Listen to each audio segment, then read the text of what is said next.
반갑습니다. 저는 서울장신에서 석박사 과정을 중심으로 한국교회사를 강의하고 있고요. 통합측 목사입니다. 그리고 제가 여기 오면서 반가웠던 것은 지난번에 제 책 출판 기념회 할 때 송암교회에서 마련해 주셔서 이곳에 올 수 있어서 감사했던 것은 제가 박사 논문을 쓸 때 2년 동안 국립재활원 앞에서 2년 동안 살았기 때문에 여기로 올 때마다 저희 아이들이 그렇게 얘기를 해요. 우리 고향에 가는 거라고. 그래서 저도 감회가 새롭고 이곳에 오면, 근데 공교롭게도 제가 그때 이 한신대 캠퍼스를 지나가만 가봤지 들어와 보질 못했었습니다. 근데 오늘 귀한 학교에서 이렇게 귀한 자리를 마련해 주셔서 학교에 올 수 있고 들어와서 주변을 좀 둘러볼 수 있어서 너무 감사했습니다. 제가 아마 이 자리에 설 수 있는 것은 시중에 함태영을 치면 나오는 책이 제 책밖에 없기 때문에 그렇기 때문에 불러주신 게 아닌가 싶을 정도로 송암 함태영이라고 하는 이름이 사실 역사 속에서 많이 지워져 있었거든요. 그리고 송암 함태영이라는 이름의 책이나 논문이 나온 적이 거의 없기 때문에 제가 책을 낸 것도 지난 4월이어서 아직 6개월이 되지 않았습니다. 오늘 송암 함태영이라고 하는 것을 여러분들한테 소개할 수 있게 돼서 영광이고요. 반갑고, 그리고 타이틀이 저는 너무 좋았습니다. 한신을 만든 사람들, 그것은 다른 것이 아니라 정체성을 만든 사람들, 이렇게 표현할 수가 있거든요. 그 첫 번째가 왜 송암 함태영인지를 오늘 나누게 될 텐데요. 제가 오늘 총장님한테 말씀 듣기를 1시간 강의하고 20분은 좀 질문과 응답을 좀 해주셨으면 좋겠습니다. 그렇게 얘기를 했기 때문에, 말씀을 해주셨기 때문에 제가 1시간 정도 강의를 하고, 그리고 여러분들 좀 플로어에서 질문을 좀 해주시면 제가 답변을 드리는 쪽으로 그렇게 좀 할 생각인데요. 원고를 쓰다 보니까 1시간이 너무 어려운 거예요. 2시간, 3시간 하면 좋겠는데 그게 좀 안 돼서 아쉽기는 하지만 이게 제가 4월 달에 냈던 책이거든요. 요 송암 함태영이라고 하는 이 책을 여러분들이 강연 끝나시고 좀 참고하시고 확인해 주시면 더 좋은 함태영 목사님이 어떤 분인지를 좀 알 수 있지 않을까, 그렇게 생각을 합니다. 여러분 혹시 그 4.19 묘지 위쪽에 저쪽에 4.19 묘지 위쪽에 근현대사 기념관을 가보신 적 있으세요? 한국 근현대사 기념관이 그 4.19 묘지 바로 위쪽에 자리하고 있거든요. 저도 그곳을 안 지가 얼마 안 됐는데요. 그곳에 들어가는 입구에 보면, 저도 아직 안에 안 들어가 봤는데, 입구에 보면 우리나라 근현대를 대표하는 12명의 인물들, 그 흉상이 있습니다. 거기에 주요한 인물들이 의암 손병희 선생님이나 몽양 여운형, 가인 김병로, 그리고 3.1운동에서 개신교 대표로 대표셨던 이명용 장로님 같은 분들 12명, 이시영 전 부통령님 같은 분들이 12명을 선별해서 그곳에서 흉상을 만들어 놨는데, 근현대사 기념관이라고 하는 이름에 걸맞는 인물 중에 한 명은 사실은 함태영 목사님이세요.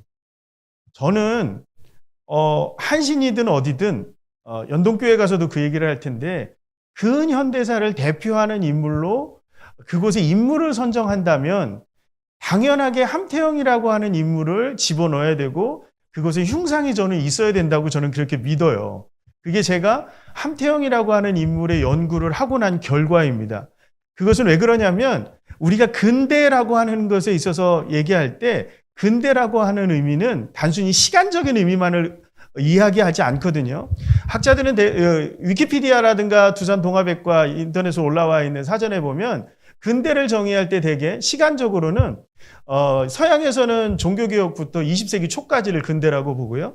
우리나라에서는 강화도 조약 이후부터 개화기의 그 시기, 대개 3.1운동이라든가 해방 전까지를 근대로 보는 경향이 있거든요. 시간상으로는 그런데 문제는 뭐냐면, 그러면 근대가 도대체 뭐냐라고 했을 때 그것에 대한 해석이 좀 굉장히 다른데, 최근에 나오는 학자들의 그 연구에 의하면 근대를 정하는 기준은 다른 게 아니에요. 뭐냐면 개인의 발견과 개인의 탄생이다, 이렇게 정의하는 연구들이 계속해서 나오고 있습니다. 그것은 뭐냐면, 기존의 봉건 시대에서는 어떤 게 중요했냐면 국가와 교회가 중요했거든요. 특히 서구 사회에서는. 그래서 개인의 선택은 언제나 누구에 의해서 움직여져요? 국가와 교회에 의해서 움직여져요. 근데 종교개혁은 어떻게 이야기를 하죠?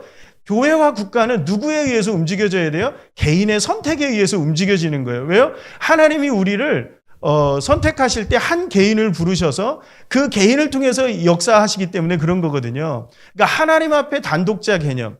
그 개인을 발견한 것이 바로 종교개혁이고 그 종교개혁 이후에 민주주의나 의회의 제도라는 하는 그런 어떤 근대적인 제도들이 만들어지고 개인의 자유와 자본을 축적하는 자본주의가 만들어졌다고 보는 개념이거든요. 그게 바로 근대의식이라고 하는 개념이에요. 그러니까 어떻게 개인을 중요하게 여기고 그 개인을 통해서 새로운 국가와 사회를 만들어갈 것인가. 그것이 근대가 가지고 있는 가장 중요한 특징이라고 하는 거죠. 그런 관점에서 봤을 때 제가 지금부터 소개하는 함태영 목사님의 모습이 가장 대한민국, 조선에서 대한민국으로 넘어가는 그 시기적 전환기에 가장 근대적 인식을 가지고 있었고 근대적 인식을 통해서 새로운 현대국가를 건설해 나가는 중요한 역할을 담당했던 분이 바로 송암 함태영이라고 보는 거예요. 여러분들 송암 함태영 목사님은 제가 본 바로는 가장 근대적인 의식을 가지고 있었고 가장 근대적인 문화를 접했었던 인물 중에 한 사람이 바로 송암 함태영인데요. 원래 송암 함태영 목사님이 어디서 태어났느냐라고 하는 거 가지고 사실 좀 논쟁이 있습니다. 송암 함태영 목사님이 함경북도 무산이라고 하는 것이 3.1운동 신문 조서부터 지금까지 일관적으로 그분의 출생지가 어디냐라고 하는 것에 있을 때 나타나는 정설인데요. 근데 최근에는 김제다라고 하는 견해가 나타나서 제가 이제 평전을 쓸 때 가장 힘들었던 것이 그럼 출생지가 어디냐. 그래서 김제를 제가 3번을 갔다 왔거든요. 거기에 탄생했던 곳도 있다라고 얘기를 하고 그러면서 좀 다 찾아봤는데 그것은 어떤 의미에서 와전되어진 거냐면 원래 강릉암시 그 김제가 함태영 목사님의 부친이었던 하무택 그 묘동교회 나중에 영수시거든요. 그 하무택 그 영수 되시는 분이 원래 근거지가 전북 김제예요. 근데 강릉암시들이 연산군 때 대거 김제로 낙향했거든요. 그러면서 그곳에서 4대부 양반가를 이루고 있었지만 근 한 300년이 지나가면서 사실상 몰락한 양반이 됩니다. 그때 하무택 그 선생님 같은 경우에는 함태영 목사님의 부친이었던 하무택 선생님 같은 경우에는 먹고 살 길이 없으니까 서당 훈장을 하셨거든요. 서당 훈장을 하면서 하는데 몰락한 양반의 최고의 목표는 출사를 해서 가문을 일으켜 세우는 거예요. 그런데 그 시기 함태영 목사님의 부친이 이제 막 훈장을 하고 활동하려고 하던 시기가 흥선대원군이 집권하는 시기예요. 재밌는 건 흥선대원군이 집권했을 때 중용하려고 했던 두 계층이 있었어요.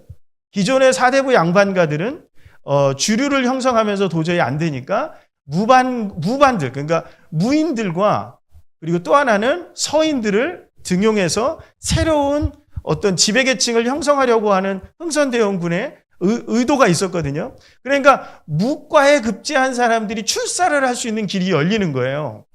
그래서 이 하무택 함태영 목사님의 부친이 하무택이 어떻게 하냐면 전남 여수에서 수군의 무과에 응시를 하고 거기에서 합격을 합니다.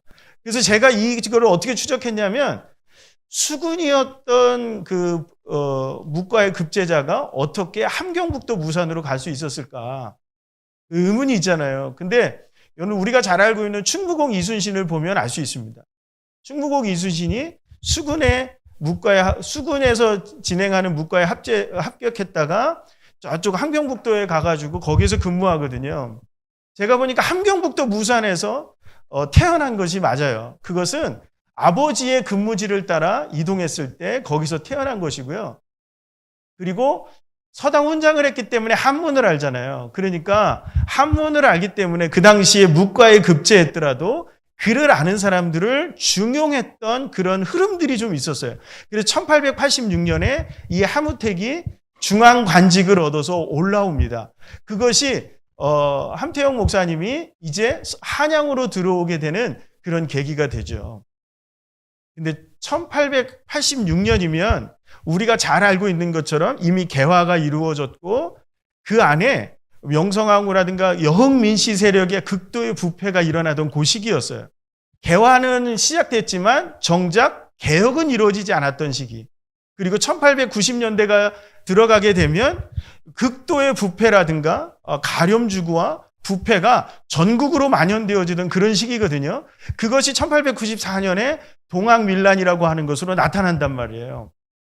지금은 혁명이라고 얘기하지만 동학밀란으로 되어져 있거든요. 그러한 현상들이 일어났을 때 일본이 청일전쟁을 계기로 일본이 주도하면서 1886년부터 함태영 목사님이 이제 막 1873년생이니까 13살, 14살 되잖아요. 그래서 이른 나이에 결혼을 하고 이분이 꿈꿨던 것, 중앙에 와서 꿈꿨던 것은 출사였단 말이에요. 그래서 과거를 꿈꾸면서 준비를 하다가 1895년경에 과거제도가 폐지되면서 어떻게 해야 될지 그거에 대한 두려움이 있었는데 그러면 그때에 선택했던 길이 과거를 통해서 관리를 뽑는 것이 아니라 이제는 1895년부터는 전문적인 학교를 통해서 관리를 양성하고 그 인재를 등용하겠다라고 하는 것으로 바뀐단 말이에요. 그래서 함태영 목사님이 아버지의 저는 권유를 받았다고 생각하는데 그래서 들어갔던 것이 바로 법관 양성소였습니다. 근데 여러분 근대 법학하고 조선이 가지고 있었던 기본적인 법의식하고 어떤 것이 달랐을까요? 저는 사실 법관 양성소에서 교육을 받던 기간이 3개월로 굉장히 짧았거든요. 굉장히 짧았음에도 불구하고 여기에서 법관 양성소에서 배웠던 사람들의 의식은 굉장히 달라졌다는 것을 알 수 있어요. 왜 그러냐면 조선에서 말하는 법과 서양의 근대 법학은 너무나도 달랐거든요. 특별히 법관 양성소에서 누구를 만나냐면 그 당시에 우리나라의 외교 고문으로 와 있었고 명성황후 시해 사건, 그러니까 을미사변에 한국에 일본에서 재판이 일어났을 때 을미사변에 을미사변을 주도했던 일본의 낭인들이 이제 잡혀가서 일본의 재판을 받을 때 한국 정부의 변호인을 맡았던 그레이트하우스라고 하는 사람을 만나거든요.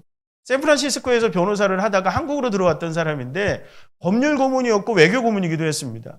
이 사람을 통해 가지고 배웠던 법학은 뭐였느냐면 판결은 누가 하는 거냐면 위에 상관의 명령에 의해서 판결하는 것이 아니라 누가 해요? 법관 스스로가 하는 거라는 걸 배워요. 그리고 법은 어떻게 해요? 상하 고위를 막론하고 고하를 막론하고 공명정대해야 돼요. 그래서 이야기를 들어야 돼요. 그리고 또 한 가지 고문하는 것은 증언으로 삼을 수가 없어요. 이것이 근대 법학이 가지고 있었던 특징으로 여겨졌다는 거죠. 그리고 또 한 가지는 법관 양성소에서 누구로부터 배우느냐면 일본의 법학 교수들한테 배웠어요. 그 당시 일본은 이제 막 헌법을 제정하고 헌법의 틀 안에서 문명국가를 만들겠다라고 하는 그런 시도들이 막 일어나고 있었던 그 시점이에요.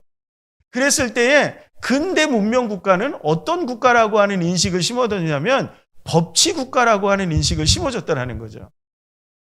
함태영이 만났던 근대 서양의 문명은 어떤 거였어요?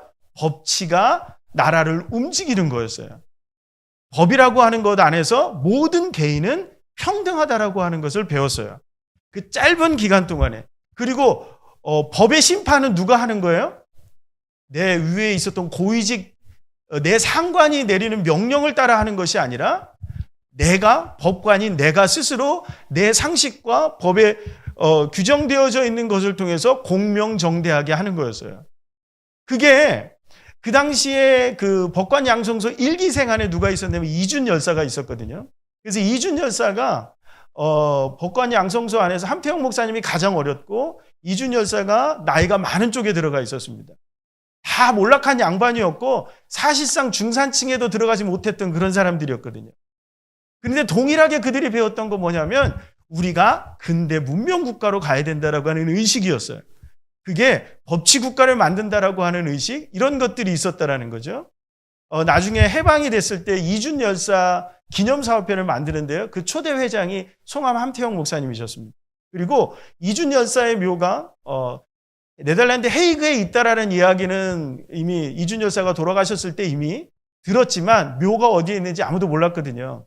그것을 찾는데 혼신의 힘을 다했던 분 중에 한 분이 바로 송암 함태영 목사님이고 1956년도에 세계 일주 여행을 떠났을 때 그때 가장 먼저 네덜란드에 도착하자마자 찾아갔던 것이 이준 열사의 묘소였다고 해요. 그 정도로 존경하는 마음이 있었지만 이준 열사하고는 조금 함태영 목사님의 생각은 조금 달랐습니다. 이준 열사는 국가를 온전히 자주 독립국을 만들어야 법치가 이루어진다라고 생각했던 반면에 함태영 목사님은 계속 법관으로 있는 동안에 어떤 의식을 갖고 있었느냐면 법치를 이루면 그러면 우리가 문명 국가가 될 수 있다라고 하는 의식을 가지셨어요. 그것을 어떻게 알 수가 있냐면 1907년에 우리나라의 통감부가 1905년에 통감부가 설치가 됩니다. 그 통감부가 설치가 됐을 때 이토 히로부미하고 우메 겐지로라고 하는 일본의 저명한 헌법을 만들었던 그런 법학자가 우리나라에 들어오거든요. 통감부가 했던 가장 첫 번째 일이 뭐였느냐면 한국법을 만드는 거였어요.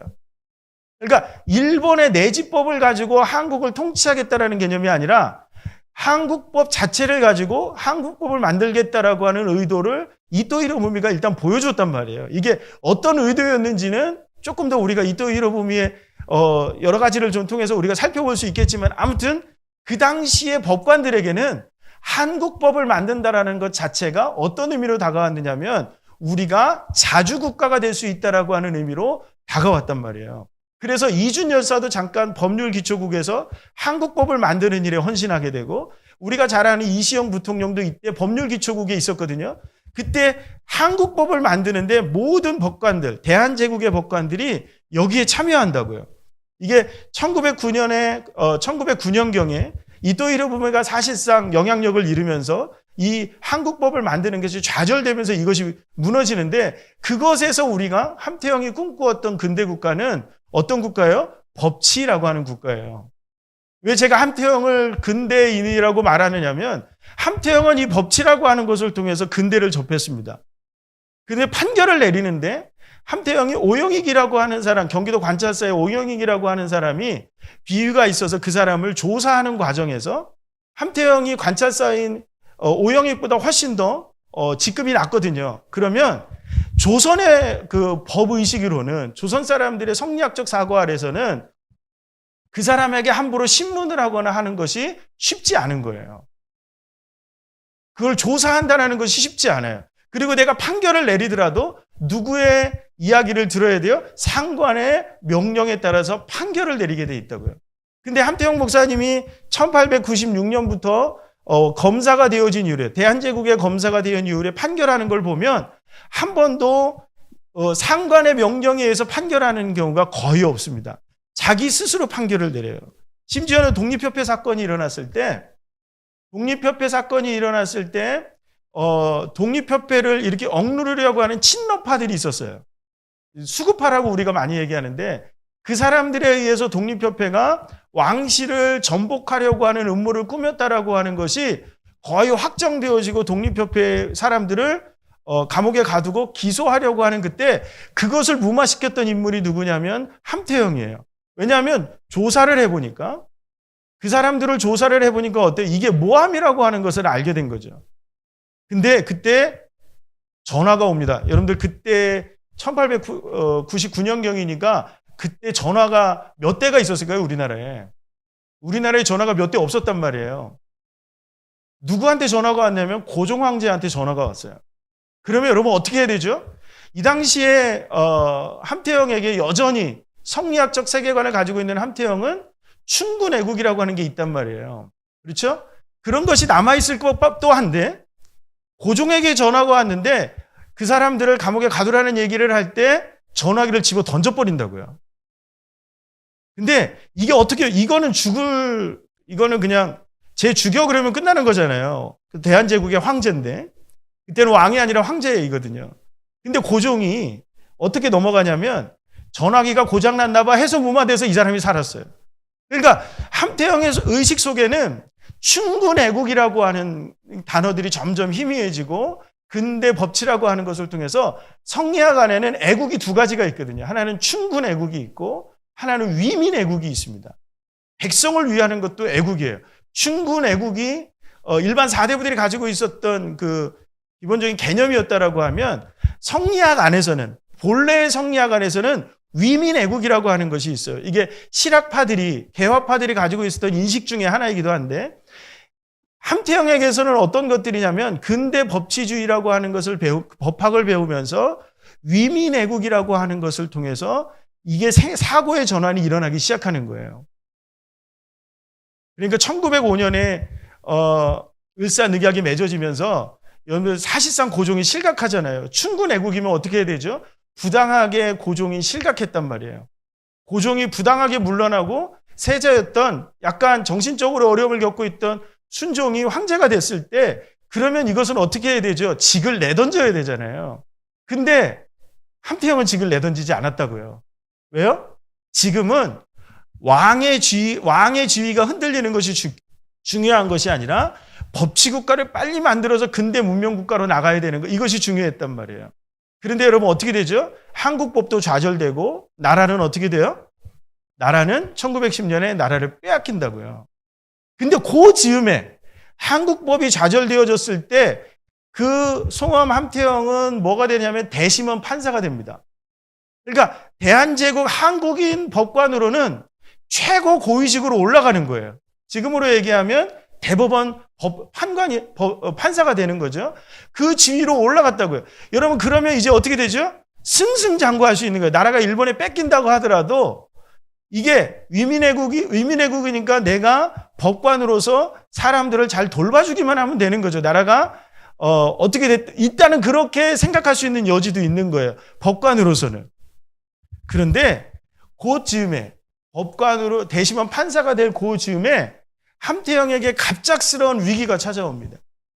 그게 뭐냐면 바로 고륙종에 걸리는 거예요. 고륙종은 고륙암입니다. 그러니까 대퇴부 쪽에 뼈에 암이 생기는 거예요. 근데 지금도 제가 평전을 쓰면서 그걸 찾아봤거든요. 도대체 이 고륙종이 뭘까? 찾아보니까 고륙암인데 지금도 고치기가 어려워요. 이 골 안에 암세포가 전이가 되면 그냥 급속도로 퍼지기 때문에 방법은 두 가지예요. 그때나 지금이나 방법은 두 가지예요. 지금 항암 치료라도 하지만 그 당시에는 항암 치료가 없었을 텐데 두 가지인데 하나는 다리를 자르거나 다리를 자르는 게 대퇴부 위쪽으로 자르니까 사실상 거의 하반신 불구가 되는 거나 마찬가지죠. 한쪽을 완전히 잘라내는 거니까 아니면 죽거나 두 가지예요. 함태영 목사님이 그 비서에게 이야기하는 그 대답록에 보면 사경을 헤맸다라고 얘기해요. 그리고 세브란스 병원의 원장이었던 에비슨도 함태영이 그때 병원에 와가지고 고륙종을 알았는데 사경을 헤맸다. 극심한 고통 가운데 사경을 헤맸다고요. 근데 1909년 그 고륙종에 걸려 세브란스 병원에 입원했을 때 누구를 만나게 되느냐면 언더우드 선교사를 만납니다. 병원 안에서 언더우드 선교사를 만나고 언더우드 선교사로부터 안수기도를 받아요. 놀라운 건 그 안수기도를 받고 병이 치유가 되는 거예요. 그런데 이 하나님을 만나는 체험을 함태영이 하게 돼요. 뭐 어떤 기분이었을까요? 이 하나님을 초월적인 하나님, 가장 근대의 지식인으로 가장 덕망 있고 가장 높은 자리에 올라갔던 함태영이에요. 그 아버지가 이미 1903년경에 이미 연동교회를 다니고 있었음에도 불구하고 아버지를 따라 교회 나가지 않았던 인물이에요. 성리학적 세계관으로 있을 수 없는 거죠. 아버지를 따라 가야 되는 건데. 그런데 아버지를 따라가지 않았다고요. 기독교는 종교일 뿐이고 자기는 기독교를 받아들일 생각이 전혀 없었던 함태영이었단 말이에요. 그런 그가 죽음 앞에 이르렀을 때 하나님을 만나고 내 병이 당시의 의술로는 도저히 고쳐질 수 없었던 그 병이 깨끗하게 나은 거예요. 그리고 이 사람의 세계관이 바뀌기 시작합니다. 어떻게 바뀌었을까요? 이 세상의 역사를 주관하는 그 존재는 하나님이었다라는 것을 발견하는 거예요. 역사의 주관자가 바뀌는 거예요. 그때는 역사의 주관자가 여전히 인간이고 힘이었고 그리고 법치를 이루면 근대 문명 국가를 이룰 거라고 믿었는데 그리고 우리가 힘이 없어서 일본에 굴복하는 거라고 믿었는데 이제는 어떤 거예요? 역사의 주관자가 하나님이시라는 사실이 마음속에 담겨지는 거예요. 그러니까 뭐가 바뀌는지 아세요? 제일 먼저 바뀐 게 인간관이 바뀌기 시작해요. 법 앞에 모든 사람이 평등하다라고 생각했었던 것은 알고 있었지만 그 존재 자체가 모든 하나님 앞에 모든 인간이 동일하게 고귀한 인간이라고 하는 것을 그때까지 깨닫지 못했는데 하나님을 만난 이후에 함태영은 그것을 깨달아요. 그래서 제일 먼저 했던 게 뭔지 아십니까? 그 연동교회에 출석을 하게 됐는데 연동교회 그 밑에가 동대문 상가가 시전이 있었고 그 안에 사는 사람들은 장돌뱅이들이고 그리고 중하류계층 사람들이었단 말이에요. 대심원 법관이었는데 아직 그만두지 않았습니다. 대심원 법관으로 있는 사람이 그 장터에 나가가지고 노방전도를 시작해요. 복음을 전하기 시작하는 거예요. 예수를 믿으십시오. 그래야 구원을 받습니다. 이거 가지고요, 그 아버지였던 하무태하고 싸웁니다. 이거는 유족들의 증언이에요. 왜 싸웠느냐면 어디 양반이 저 무지렁이들한테 가가지고 그 고귀한 복음을 전할 수 있겠냐는 거예요. 그게 그 당시 양반으로 교회에 들어왔던 일부 사람들의 의식이었단 말이에요. 근데 함태영에게는요, 그런 의식이 없어지는 거예요. 왜요? 역사의 주관자 하나님, 그 하나님이 우리를 하나님 앞에 하나님의 형상으로 동일한 인간으로 만들었다고요. 그러니까 어떻게 해야 돼요? 그 인간들을 동일하게 어디로 이끌어가야 돼요? 하나님 앞으로 이끌어가는 것이 사명으로 여겨지는 거죠. 그것이 함태영의 모습이었다는 거죠. 무엇을 발견해요? 아까 제가 근대가 뭐라고요? 개인의 발견이라고 그랬잖아요. 개인의 탄생이었다고 그랬잖아요. 그 전까지 법치 안에서는 개인을 법 앞에서만 발견했는데 존재로서의 개인을 기독교를 만나면서 함태영이 발견하는 거예요. 그리고요, 또 하나 바뀌는 게 뭐냐면 하나님이 내게 주시는 사명을 따라 사는 인생으로 바뀌는 거예요. 지금까지는 어떻게 됐어요? 내가 법관이기 때문에, 내가 판사기 때문에, 검사기 때문에 내가 살았거든요. 내가 양반이기 때문에 살았거든요. 그 사명의식. 그러니까 나라가 망하니까 이제는 위민국가로 내가 어떻게 만들어야 된다라고 하는 의식 속에 살았는데 이제는 어떤 거예요? 초월자이신 하나님이 내게 부여해 주시는 사명이 무엇이냐를 놓고 내 진로를 판단하는 거예요. 그런데 놀랍게도 대심원반 1910년에 우리가 7월에 경술국치가 일어나잖아요. 그런데 대심원 판사를 그만두지 않습니다. 여러분들 좀 놀랍지 않습니까? 이시영 선생은 바로 어디로 넘어가냐면 이회영, 이시영, 육형제들의 이야기를 우리가 알죠. 그분들은 그냥 만주 넘어가서 신흥무관학교에서 독립국가를 만들겠다, 우리 독립투쟁을 하겠다고 가시거든요. 그리고 거의 3분의 2 정도의 대한제국 안에 있었던 한국인 법관들이 그만둡니다. 근데 함태영은 그만두지 않습니다. 왜요? 하나님이 아직 내게 사명을 부여해주고 계시는 거예요. 하나님이 말씀하지 않으면 내가 자리를 떠나지 않는 거예요. 그러니까 멈추어 있는다고요. 그걸 그냥 받아들인다고요.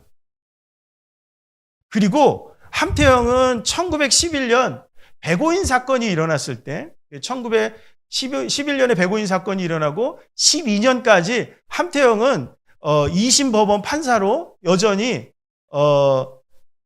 지금으로 얘기하면 고등법원 같은 위치인데요. 2심 법원 판사로 일제 총독부 하에서 판사를 역임하고 있었습니다. 그때는 일본의 실체를 인정했어요. 왜 인정했어요? 일본이 힘이 있으니까 우리 대한제국이라고 하는 나라를 먹었지만 그 일본이 불의하다라고까지는 생각을 못했거든요. 일본은 여전히 문명국가니까. 그러면 우리는 어떻게 해야 돼요? 이제 새로운 힘을 길러서 해야 된다라고 하는 의식이 여전히 일본을 통해서만큼은 그것을 발견했는데 2심 법원에 판사로 있을 때 들려오는 소문, 1심이 끝나고 2심으로 백오인 사건이 넘어올 때 2심 재판정에서 백오인 사건에 연루됐던 사람들의 증언은 놀라운 것이었어요. 그게 뭐였느냐면 고문을 당한 거였어요. 고문은 뭐예요? 이거는 근대의 의식이 아니에요. 참혹하게 고문당했거든요. 그 백오인 사건을 연구하신 분들이라면 무려 76가지인가요? 거의 80여 가지에 이르는 고문 방법이 동원되었답니다. 그 고문 방법이 나중에 1919년 3.1운동 때 그대로 잔인하게 이루어지거든요. 그러니까 그러한 모습들을 발견했을 때 과감하게 판사직을 내려놓습니다. 물론 사표를 딱 던지면 좋겠는데 제가 볼 때는 사표를 던지지 않고 휴직을 해요. 휴직을 하고 어디로 가냐면 평양신학교에 들어가기 위해서 원서를 씁니다. 여러분, 함태영은 그때부터 어떤 모습으로 바뀌냐면 철저한 한국 장로교회의 복음주의자가 돼요. 여러분, 한국 장로교회 복음주의의 가장 핵심은 뭔지 아십니까? 그것은 한 개인이 변화되어지는 거예요. 어떻게 변화되어져요? 하나님의 아름다운 형상으로 변화되어지는 거예요. 회심에 이르게 하는 거예요. 그 변화가 어떻게 이루어져요? 하나님의 말씀인 복음으로 이루어지는 거예요. 그러니까 함태영은 일생 동안 목회를 하면서도 언제나 한 개인의 변화가 우선이에요. 영혼의 변화를 이루어져요. 그 특별히 무엇을 통해서 신유의 체험을 통해서 병이 나았잖아요. 그러니까 함태영에게서 가장 중요한 것은 배움을 통해서 한 영혼이 변화되어지는 게 아니에요. 그 교육은 변화된 인간이 성화되어지는 과정이에요. 사명을 감당하기 위해서 바뀌어지는 과정으로서 교육이 굉장히 중요하지만 그 전 단계는 뭐냐면 여전히 교회를 통해서 선포되어지는 복음이에요. 그러니까 함태영은 목회자가 되어서도 언제나 뭐가 중요해요? 한 영혼이 변화되어지는 거예요.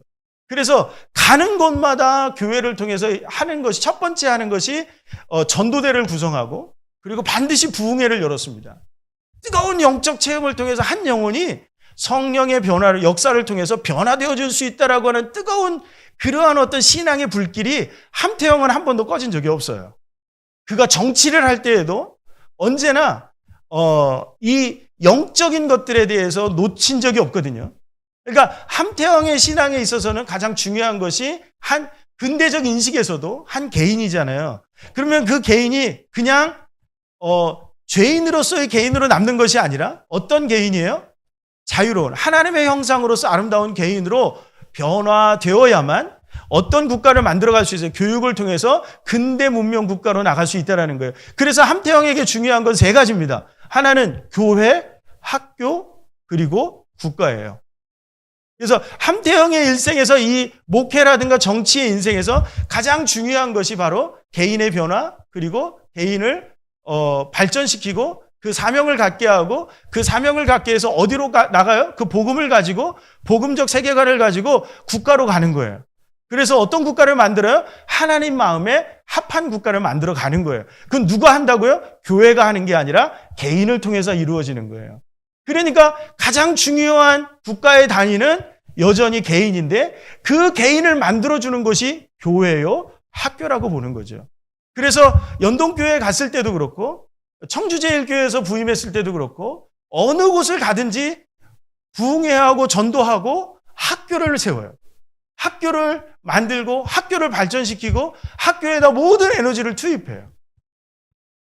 그것이 함태영이 가지고 있었던 상징적인 어떤 신앙의 모습이었다라는 거죠. 평양신학교에 1915년에 입학을 하거든요. 근데 1915년에 입학을 했을 때 원래는 1914년에 입학을 했어야 되는데 교회, 연동교회, 여기서 함태영이 얼마나 대단하냐면 1909년에 예수를 믿고 세례를 받거든요. 아마 10년경을 받았을 텐데 지금도 그런 경우가 좀 없을 것 같은데요. 1911년에 장로가 됩니다. 그 당시에 장로 되기가 얼마나 어려운지 아세요? 근데 1911년에 장로가 돼요. 어떻게 됐을까요? 전도를 많이 해서 그래요. 그 1910년에서 11년 사이에 연동교회 성도 수가 급격하게 늘어나기 시작합니다. 거기에 유족들의 증언과 여러 가지를 종합해 보니까 함태영의 역할이 만만치 않은 거예요. 그러니까 장로가 될 수 있는 거예요. 지금 전도 많이 해도 장로가 잘 안 되죠, 그죠? 한국 교회가 많이 어려운 거죠, 그렇죠? 전도를 그래서 장로가 되는데 1911년에 장로 임직을 하고 동로에 이제 1912년에 장로교 총회가 만들어지잖아요. 그때 총대로 총회에 참석합니다. 장로가 되었을 때 이미 1915년, 16년에 평양신학교에 입학했지만 총회 서기를 합니다.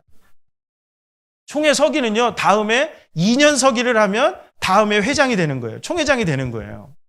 근데 장로였기 때문에 나중에 1924년에 총회장이 되거든요. 1914년에 들어갔으면 몽양 여운영 선생하고 신학교를 같이 다녔을 거예요. 근데 1915년에 입학을 했을 때, 그때 1915년에 입학을 했을 때 같이 공부했던 인물이 1919년 3.1운동의 주역이었던 남강 이승훈 선생입니다. 이승훈 장로가 평양신학교 같이 했었고, 광주에서 오신 분 계신지 모르겠지만, 오방 최홍종 목사님이 그때 같이 평양신학교 입학생이었습니다. 이분들이 다 어느 주역으로 가냐면 1919년 3.1운동의 주역들이세요. 그러면 1915년부터 19년까지 신학을 공부하면서 함태영이 배웠던 건 도대체 뭐였을까? 근데 재밌는 건 함태영은 한국 장로교회의 기초를 만든 사람이에요. 여기 한신을 만든 사람들이라고 얘기하는데 이 범위는 함태영을 설명하기엔 너무 좁습니다. 함태영은 한국 장로교회를 만든 사람이에요. 왜 그런지 아세요? 한국 장로교회 헌법을 만들었던 인물 중에 대표적인 선교사가 곽알련인데 그 곽알련 옆에서 있었던 오른팔 비서, 한국어를 번역하고 이 법조 체계를 만들고 했던 인물이 함태영이었습니다. 정치 조례를 만든 것도 함태영이었고 곽알련 선교사가 승동교회 담임이었을 때인데 곽알련 선교사가 한국 장로교회 사기를 집필해야 된다고 얘기하고 그것을 만들 때도 함태영이 집필위원이었고 그리고 모든 곽알련 선교사 옆에는 언제나 함태영이 있었거든요. 그때 함태영이 배웠던 곽알련 선교사로 배웠던 그런 신학의 구조가 뭐였느냐면 아까도 얘기했듯이 개인의 영적 체험을 굉장히 중요하게 여겨요. 평양신학교는 이거를 굉장히 중요합니다. 이 중심에 여기가 있는 거예요. 그런데 곽알련 선교사뿐만 아니라 함태영이 가지고 있었던 구조 안에는 복음이 개인과 교회 안에 머물면 안 돼요. 개인의 영혼이 변화되어지면 교회가 영적으로 충만해지면 그 복음은 어디로 흘러가야 돼요? 저 세상으로 흘러가야 돼요. 복음의 가치가 확장되어져야 된다라고 하는 인식을 가지고 있었어요. 왜 그러냐면 곽알련이 썼던 목회학의 맨 마지막 장이 목회자들이 가지고 있었던 사회적 책무에 관한 이야기예요. 그것을 1915년부터 목회학을 통해서 뭐를 배웠느냐면 사회적 책임을 다해야 돼요. 복음의 가치가 사회로 흘러가야 돼요. 그러면 여러분 1910년부터 19년까지 일본이 보여주었던 한국에 보여주었던 그 모습은 어떤 거죠? 무단 통치예요. 잔혹함이에요. 선생님들이 칼을 차고 다녀요. 헌병들이 경찰이에요. 잔인한 고문이 있어요. 그런 모습을 봤을 때 모두가 느꼈던 우리의 자유가 억압되는 거예요. 그러면 개인의 영적 체험이나 복음의 가치가 개인과 교회 안에 머무는 어떤 구조가 되죠? 그냥 기도하면 되는 거예요. 그렇죠? 근데 여러분, 그런 한국 교회였다면 3.1운동이 어떻게 나가가지고 부르짖죠? 불가능하다고 생각해요. 그런데 1919년 3.1운동 때 나가서 대한독립 만세를 외쳤던 그 그룹들은 놀랍게도 어떤 사람들이에요? 개인의 영적 체험을 중요하게 여겼던 인물들이에요. 개인 구원을 더 중요하게 여겼던 인물들이에요. 그런데 그 인물들, 아까 함태영도 마찬가지라고 그랬잖아요. 그런데 그 인물들이 어떻게 1919년에 주역이 될 수 있었을까? 한국 장로교회는 어떤 구조가 있는 거예요? 복음이 저 세상을 변화시키고 복음이 확장되어서 저 세상을 변화시키고 이 나라를 구원해야 된다라고 하는 의식을 가지고 있었다는 것이죠. 그것이 3.1운동을 통해서 발현됐다는 거예요. 제가 이것을 주장할 수 있는 이유는 여태까지 3.1운동을 연구했던 그 누구도 함태영을 주목하지 않았습니다. 들어는 보셨습니까? 일단 33명이 없잖아요. 근데 함태영 이름을 여기 한신에 오셔서 들으신 거죠? 그렇죠? 송암교회 교인 아닌 다음에는 들어본 적이 없는 거죠. 그런데 제가 3.1운동 그 신문조서들, 나왔던 신문조서를 다 읽어보고 해보니까 기독교계를 규합했던, 여러분들 장로교는 원래 4개의 선교부가 나눠져 있었습니다. 그리고 평양과 서울의 교권이 1920년대 완전히 이제 다툼으로 나가기 시작할 정도로 뭔가 관점이 달랐거든요. 서울에 있었던 교회들을 중심으로는 개인보다는 국가에 대한 어떤 독립이라든가 이런 거에 대한 관심이 훨씬 많았던 반면에 평양이라든가 이런 보수적인, 오늘날로 얘기하면 보수적인 기독교 안에서는 개인의 영적 체험이라고 하는 것, 이런 정치적인 문제에 참여하지 않는 비정치화를 더 중요시 여겼던 그런 교회들이 훨씬 더 많았거든요. 그렇게 나누어져 있었던 장로교회 또 감리교회를 하나로 묶었던 인물이 누구였을까를 찾았어요. 남강 이승훈이라고 얘기하는 남강 이승훈은 선천의 정주에 있었단 말이에요. 여기에 오고 가는데 하루 반나절 이상이 걸립니다. 그 당시 기차를 타면 하루 종일 걸리는 거예요.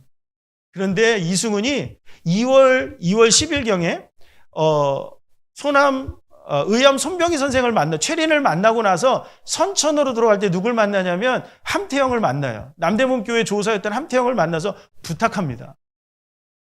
그리고 그때부터 함태영이 세브란스 의전의 YMCA 운동을 통해서 박희도라고 하는 사람과 연결되어지고, 왜냐하면 YMCA 지도 목사였거든요.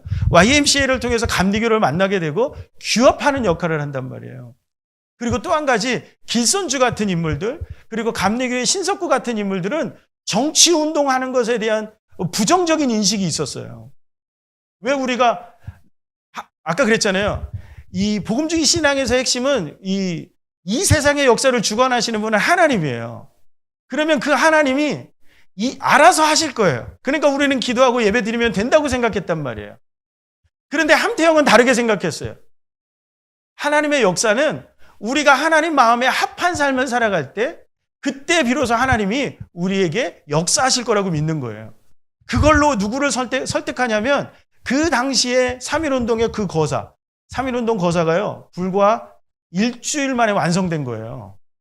그거 기독교인들의 인감 도장을 받고 그것을 설득하는데 했던 논리가 바로 하나님 마음에 합한 사람이에요. 이 하나님 마음에 합한 사람은 1924년 함태영이 총회장에 되었을 때 드렸던 예배의 설교 제목입니다. 우리가 하나님 마음에 합한 일을 감당할 때 비로소 하나님이 우리로 하여금 어떻게 하실 거라고요? 하나님의 역사를 이 땅 가운데 이루어 가실 거라고요. 누구를 통해서? 하나님 마음에 합한 사람들을 통해서. 그것이 함태영이 가지고 있었던 신학의 요체예요. 그러니까 어떻게 해요?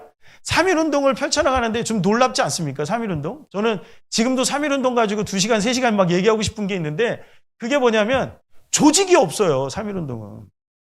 33인은요 급조된 사람들이에요. 어떻게 보면 이 사람들이 인감도장을 해서 찍기는 하지만 그랬다고 세부적인 것을 가지고 논의하지 않았다고요. 신문 조서를 보니까 논의했던 사람들은 누구예요? 최린하고 함태영 두 사람이에요. 실질적인 총무 역할을 했다고요. 그런데 함태영 목사님 같은 경우 왜 빠졌느냐 하면 최근에 그 송진우 선생님의 손자분을 만났을 때 송진우 선생도 그렇게 이야기를 하셨다고 그래요. 2진 3진을 위해서 함태영이 빠졌다는 거예요. 한 번으로 끝나는 운동이 아니라 계속 이어지는 운동으로 빠졌다라는 거죠. 근데 왜 좌절됐느냐? 이틀 3월 2일 날 잡혔거든요. 3월 2일 날 고문에 못 이겨서 잡혔거든요. 근데 그 고문, 제가 이번에 그 책에서도 좀 쓰긴 했는데요. 여러분들 3.1운동 때 고문당한 거 얼마나 잔인한지 아십니까? 잡혀가면은요, 그 고문이 얼마나 끔찍한지 몰라요. 고아 송진우 선생이면 그 당시에 중앙학교 교장이었고요. 사회적 인물이었거든요. 근데 고아 송진우 선생이 종로경찰서 잡혀갔는데 깜깜한 밤에 뜰에 묶어놓고 개들을 풀어갖고 뜯어먹었대요. 여러분들 얼마나 참혹한 그게 사회 고위층들에게 행하는 고문이었어요. 그런 고문을 견디면서도 무엇을 포기하지 않아요? 의를 포기하지 않죠. 왜? 우리가 자유가 억압되어지는 것. 우리의 자유가 여러분 그 사회 진화론에서는 힘이 정의잖아요. 힘센 자가 정의로운 자잖아요. 그런데 기독교에서는요. 기독교 복음에서는 힘센 자가 정의로운 자가 아니라 힘을 나누어 주는 자가 정의로운 자예요. 연약한 자를 일으켜 세우는 사람이 정의로운 사람이란 말이에요. 정의로운 국가란 말이에요. 그랬을 때에 3.1운동에서 보여주었던, 그 당시에 보여줬던 일본은 힘으로 연약한 민족이었던 조선 민족을 억압했단 말이에요. 그러니까 불의한 거예요. 그래서 김희독립선언서에 뭐라고 얘기해요? 일본의 양심 있는 자들이요, 어떻게 하라고요? 너희의 양심으로 우리의 의를 바라봐달라는 거예요. 일본 사람은 그래서 우리는 어떻게 해요? 너희들처럼 불의한 방법으로 독립을 요구하지 않아요. 그러니까 뭐만 외쳐요? 의를 외칠 뿐이에요. 마치 누구처럼? 예수 그리스도처럼. 의를 외칠 뿐이에요. 그냥 어떻게? 유관순 열사 우리가 잘 알잖아요. 옆에서 오빠하고 아빠가 죽어가는데도 만세만 외치잖아요. 왜 그래요? 우리는 의를 드러낼 뿐이에요. 복수는 누가 하세요? 다윗의 기도처럼 복수는 누가 하는 거예요? 하나님이 하시는 거예요. 역사의 주관자인은 하나님이 하시는 거예요. 오로지 우리는 무엇에 호소해요? 양심에 호소하고 정의에 호소할 뿐. 그게 김희동 입선언서의 중심이란 말이에요. 그러니까 어떻게 해요? 천도교인이었던 최남선이 그것을 만들었는데 왜 여기에 동조했겠냐고요. 우리의 신앙과 다르지 않기 때문에, 우리 신앙의 가치와 다르지 않기 때문에 연합할 수가 있었고 함께 갈 수가 있었던 거예요. 자세한 내용은 책에 있습니다. 예. 제가 여기 오늘 이거 다 하면 안 되기, 다 할 수가 없어서. 그런데요, 이 목회를 통해서, 기본적으로 복음의 확장이라고 하는 개념은 알고 있는데, 근데 함태영에게는 늘 의문점이 있었다고요. 뭐냐면, 그러면 도대체 어떤 국가를 만들어 가야 되느냐라고 하는 거예요. 우리가 가지고 있는 하나님의 형상으로서의 아름다운 인간들이 이 인간이 세워갈 수 있는 국가는 어떤 국가냐라고 하는 거예요. 복음주의, 여러분들 잘 아시겠지만 복음주의 안에는 그런 국가관이라고 하는 것이, 물론 영국에서는 그것들이 실현되는 것을 볼 수 있지만 당시에 우리나라에 와 있던 선교사들에게는 어떤 국가를 만든다 이런 것들을 가르칠 수 없는 구조가 있었다고요. 그랬을 때 만난 것이 당시 미국에서 미국 20세기 초 미국 사회를 이렇게 뒤흔들었던 사회복음주의 신학이라고 하는 거예요. 1930년대에 들어서면서 함태영이 사회복음주의라고 하는 것을 접해요. 물론 진보적인 신학적 가치를 가지고 있는 것 같기도 하지만 함태영이 볼 때는 월터 라우셴부시의 이 사회복음주의가 어떤 단초를 제공해 주냐면, 여러분들 우리가 변화되어졌잖아요.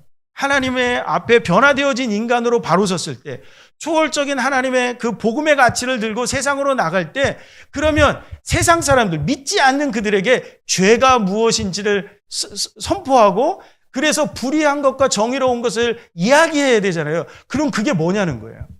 그 복음주의 안에서는 하나님을 믿지 않는 게 죄거든요. 하나님을 따르지 않는 게 죄거든요. 그런데 국가로 갔을 때는 그것이 안 먹힌다라는 거죠. 근데 사회복음주의에서는 뭐가 죄예요? 이기심이 죄예요. 이것은 어디에서 나오는 이야기예요? 성경에서 나오는 이야기예요. 우리가 복음으로 예수 그리스도를 통해서 변화되어진 우리 인간이 저 세상으로 나갔을 때 의를 실현하는 것은 어떤 거예요? 이기심을 타파하고, 그렇죠? 힘 있는 자가 힘 없는 자를 억압하는 것을 타파하고, 불의를 타파하고, 어떤 의를 실현하는 거예요? 산상수훈에 나와 있는 그 의로운 거예요. 그 의를 실현해 나가는 거예요. 남을 죽여서가 아니라 남을 변화시켜 나가는 거. 이것이 바로 진정한 복음주의가 말하는 어떤 거라고요? 복음의 가치를 확장시켜 나가는 것이라고 발견한다고요. 그래서 뭐를 해요? 그래서 사회복음주의 운동을 해요. 적극신앙단 만들고 했다가 1934년에 정죄를 당하고, 1934년에 정죄를 당해서 연동교회 목회직도 정직을 당하는 바람에 목회 활동도 하지 못하게 되는 그런 상황까지 간다고요. 근데 한 번도 함태영은 포기하지 않았습니다. 조선신학교를 만든 신학적 구조 아래 그게 있는 거예요. 복음을 이 땅 가운데로까지 확장시켜 나가야 된다라고 하는 개념이에요. 그래서 평양신학교가 문을 닫았을 때 조선신학교를 열죠. 왜요? 조선신학교를 열었을 때 이사장을 맡았던 이유가 뭐예요? 그런 학교 되기를 원했던 거예요. 1952년에 기장이 열었을 때도 왜 기장을 열어요? 여기에 그 1924년에 총회장을 했으니까 해방됐을 때 한국 장로교회 가장 큰 어른 중에 한 명이었거든요. 그런데 그분이 왜 기장이 예장으로부터 떨어지는 것을 묵인했냐고요. 그것을 인정하고 이름에 서명을 했냐고요. 그것은 어떤 거예요? 우리의 신학은 어디로 돌아가야 돼요? 1912년 한국 장로교회가 처음 만들어졌을 때로 돌아가야 된다는 거예요. 그 신학은 어떤 거죠? 한 영혼이 하나님을 만나고 영적으로 거듭나서 그 사명을 부여받고 어디로 가요? 저 세상을 향해서 복음을 확장시켜 나가는 인물을 세워나가야 되는 것이 바로 신학교가 가져가야 되는 중심이라고 봤기 때문에 그런 거예요. 제가 소속되어져 있는 통합측교단도 1912년을 지향합니다. 그러다 보니까 어떤지 아세요? 함태영 아래에 있었던 많은 분들이 예장 합동과 통합이 나누어졌을 때 통합으로 넘어오는 분들이 꽤 많았습니다. 왜요? 다르지 않기 때문에요. 함태영은 그런 가운데 있었다고요. 그러니까 여러분, 이런 신학적 구조가 있으니까 어떻게 돼요? 해방 후에 목회가 은퇴했지만 해방 이후에 정치에 입문하려고 하는 권유가 들어왔을 때 건국이라고 하는 그 과제 사명을 갖고 가는 거예요. 어떤 국가를 만들겠다고요? 조선 그리스도교도 연맹이라고 하는 그리스도 연맹이라고 하는 연맹을 만들 때 설립 취지문이 있어요. 거기에 설립 취지문에 뭐라고 기록되어져 있느냐면 강원영 목사님도 여기에 소속돼 있었거든요. 기독교적 민주주의 국가를 만드는 것이 자신들의 사명이라고 여겼던 거예요. 어떤 가치요? 복음의 가치가 새로운 국가, 조선이 아닌 새로운 국가 안에서 실현되기를 바라는 거예요. 그래서 심계원 원장을 만든 거예요. 그리고 1952년에 부산 정치파동 때문에 많은 사람들이 뭐라고 오해를 하냐면 이승만이 부통령을 세워준 거다 이렇게 얘기해요. 근데 여러분 1952년 부산 정치파동 이후에 52년 2월부터 7월까지의 정치 상황을 여러분들이 모르셔서 그래요. 전쟁 중에 부산이에요. 그 부산 안에서 함태영이 부통령에 출마할 수 있었던 것은 어떤 거냐면 아까 말씀드렸잖아요. 기독교적 민주주의 국가를 실현하는 거. 그것 때문에 비록 절차의 여러 가지 문제 때문에 정치 파동이 일어나서 직선제 개헌으로 바뀌었다 할지라도 그렇다고 할지라도 이 나라를 위해서 내가 이 노구에 그때가 이미 70대 후반으로 넘어가 있던 시기니까 이제 막 80대로 넘어가던 시기니까 그때에 내가 사명을 감당하겠다는 그 사명을 가지고 어디로 가는 거예요? 정치인으로 투신하는 거예요. 심계원장 함태영이 얼마나 위대한지 아십니까? 1952년 1월 달에 부산의 신문들이 대서특필했던 사건이 있습니다. 그게 뭐냐면 국민방위군 사건이에요. 이 부산 정치파동이 일어났던 결정적인 계기가 사실 국민방위군 사건이거든요. 국민방위군 사건 때문에 이승만의 지지율이 이승만에 대한 비판이 굉장히 강했다고요. 근데 심계원 원장이면 지금의 감사원 원장인데 그러면 누구 밑에 전시하예요. 아직 전쟁이 끝나지 않았어요. 그러면 누구 밑에 있는 거죠? 이승만 밑에 있죠. 그러면 전시 중에 여러분들 예산이 얼마 되지는 않았지만 원조받는 예산들을 집행해줘야 국민방위군이라든가 그 국군이라든가 이런 데 물자가 지급이 될 거 아니에요. 근데 그 집행권을 누가 가지고 있었냐면 심계원이 가지고 있었다고요. 근데 2월 달에 함태영 목사님이 이 예산 집행권을 정지시켜 버렸습니다. 왜요? 예산이 부당하게 쓰여지는 거예요. 이게 가능할까요? 전시 안에서? 평시에도 불가능한데 전시하에서 이건 더 불가능하죠. 근데 그거를 하세요. 왜 하는 거예요? 불이하기 때문에. 부통령이 되었을 때 이승만에게도요, 그 지방을 순시할 때마다 1952년부터 이승만의 독재라고 하는 것들이 굉장히 좀 노골화되는 시기거든요. 1954년경쯤 되면 더 이상 이승만이 지방 순시를 하지 않습니다. 더 이상 돌보지 않는 거예요. 그냥 그 비서진들, 이기붕이 다니거나 뭐 이 정도에 갇혀있을 그때에 지방을 계속 순시하면서 몇 번에 걸쳐서 이승만과 독대합니다. 독대하면서 했던 것은 이렇게 하면 안 됩니다 였어요. 물론 법률가였기 때문에 그 당시에 제정되어져 있는 제정헌법, 그 당시에 법의 권한 하에서 그런 것들을 행사하는 바람에 더 이상의 정치적인 역량을 발휘하지는 않았지만 56년 퇴임 이후에도 함태영의 주변에는 많은 정치인들이 조언을 구하러 왔습니다. 어떤 것이 옳은 것인지. 여러분, 함태영이 정치를 했던 이유는 한 가지예요. 뭐예요? 복음의 가치로 복음을 확장함으로 이 나라를 기독교적인 민주주의 국가로 만들겠다라고 하는 그 이상이에요. 그것이 뭐로 보는 거예요? 위민 국가를 세워가는 거라고 보는 거예요. 그게 어디로부터 왔다고요? 그가 가지고 있었던 장로교의 복음주의 신학으로부터 왔다고요. 지금 많은 사람들이 복음주의를 어떻게 이해하냐면 근본주의로 이해한다고요. 그런데 저는 그렇게 이해하지 않습니다. 복음주의의 스펙트럼이 굉장히 넓지만 복음주의가 갖고 있었던 본래성에 보면 웨슬리라든가 18세기, 19세기 뭐 영국의 윌버포스라든가 여러 사람들의 견해를 보면 미국의 어떤 19세기 중후반의 사회 모습을 보면 어떤 게 있느냐면 복음으로 세상을 변화시키겠다라고 하는 뚜렷한 지향점이 있어요. 근데 그것이 누구에게서 나타나느냐면 함태형에게서 나타난다는 거예요. 여러분들, 저는 한신을 만든 사람들 했을 때 첫 번째 왜 함태형이어야 하느냐? 그것은 첫 번째 단추기 때문에 그렇습니다. 어떤 것으로부터요? 한 영혼을 변화시키는 교회. 그것을 만들어야 다음 교육이 이루어지고 그 교육이 완성되어져야 어떻게 해요? 복음에 확장되어진 하나님 마음에 합한 국가를 만들어갈 수 있다라고 보는 거예요. 저는 기장이 크게 다르지 않다라고 저는 믿습니다. 이 자리에 앉아 계신 분들이 신대원생들이 주로 많으신 걸 제가 알아요. 여러분들이 사명을 갖고 나가야 될 사역의 자리가 어디죠? 교회일 수도 있고 나라일 수도 있고 또 다른 곳일 수도 있어요. 그런데 언제나 중심을 어디에다 두라고요? 한 영혼이 하나님 앞에 서게 하는 것. 그것을 기장이 놓치면 안 된다라는 거예요. 기장의 출발점은 언제나 여기에 있다고요. 그것이 송창근 목사님에게도 나타나고 김재준 목사님의 초기의 모습 속에도 그 모습은 달라지지 않아요. 강원영 목사님의 모습 속에서도 달라지지 않는다고요. 국가와 민족 아래 개인이 아니에요.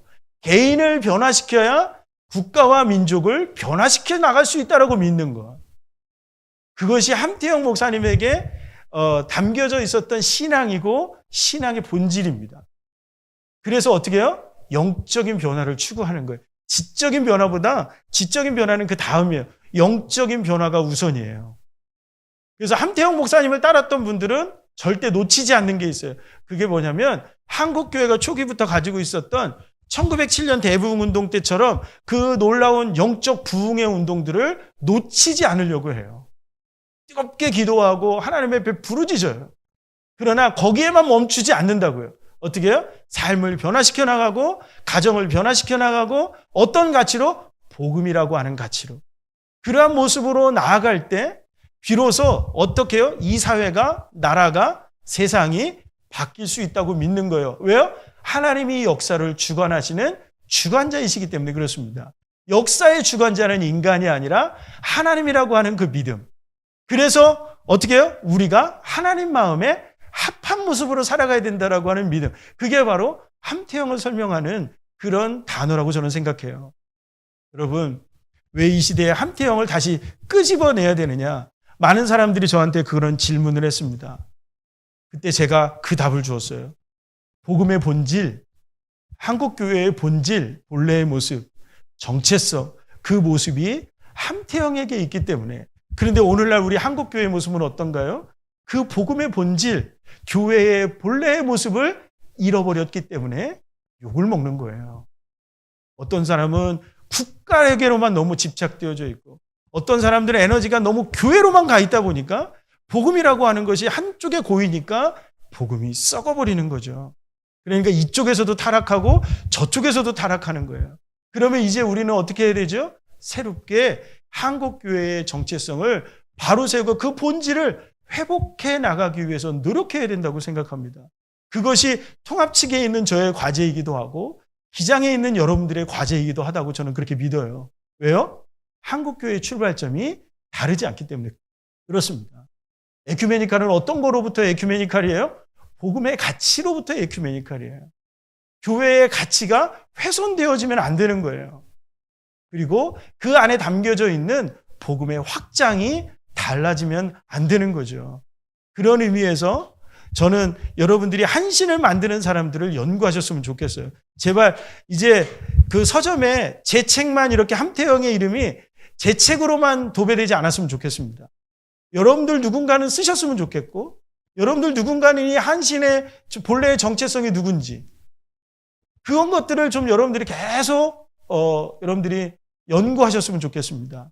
1952년 설립 취지문에 기장의 설립 취지문에 보면 뭐라고 쓰여져 있느냐면 거기에 참여하셨던 몇몇 목사님들이 그것을 좀 쓰셨는데 거기에 보면 우리는 1912년 한국 장로교회 본래의 신학을 보수하기 위해서 기장을 창립하고자 합니다. 이렇게 한다고요. 그게 뭐냐? 함태형이라는 것이죠. 여러분들 아직 이거는 어떻게 보면 통합측 목사로 보수적인 입장을 여전히 견지하고 있는 저의 입장에서 보는 함태영의 모습일 수 있습니다. 그러나 함태영 목사님이 추구하고자 했던 그 본질은 다르지 않을 거라고 생각합니다. 여러분들이 그 역할을 기장 안에서 감당해 주시기를 바랍니다. 제 강의는 여기까지고요. 혹시 질문이 있으시면 지금 질문해 주시면 제가 답변 드리겠습니다.